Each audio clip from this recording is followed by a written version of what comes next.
আয়কর রিটার্ন দাখিলে করদাতাদের জন্য বিশেষ সুবিধা ঘোষণা করেছে জাতীয় রাজস্ব বোর্ড। চলতি 2026-27 কর বর্ষের জন্য অনলাইনে রিটার্ন জমা শুরু হয়েছে। আগামী সেপ্টেম্বরের মধ্যে রিটার্ন দাখিল করলে নিট প্রদেয় করের 5% পর্যন্ত কর ছাড় মিলবে। তবে এই ছাড়ের সর্বোচ্চ সীমা 25,000 টাকা।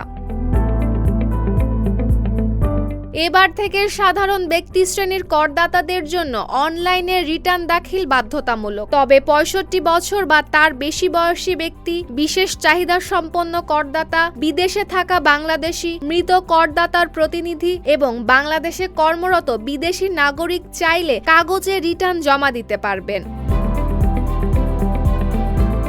অনলাইনে রিটার্নের পাশাপাশি ব্যাংক, ডেবিট ক্রেডিট কার্ড, বিকাশ, নগদ ও রকেটের মাধ্যমে ঘরে বসেই কর পরিশোধ করা যাবে। সঠিকভাবে রিটার্ন জমা দিলে তাৎক্ষণিকভাবে পাওয়া যাবে প্রাপ্তি স্বীকারপত্র ও আয়কর সনদ। ডিসেম্বরের পর রিটার্ন দাখিল করলে অতিরিক্ত কর পরিশোধ করতে হবে।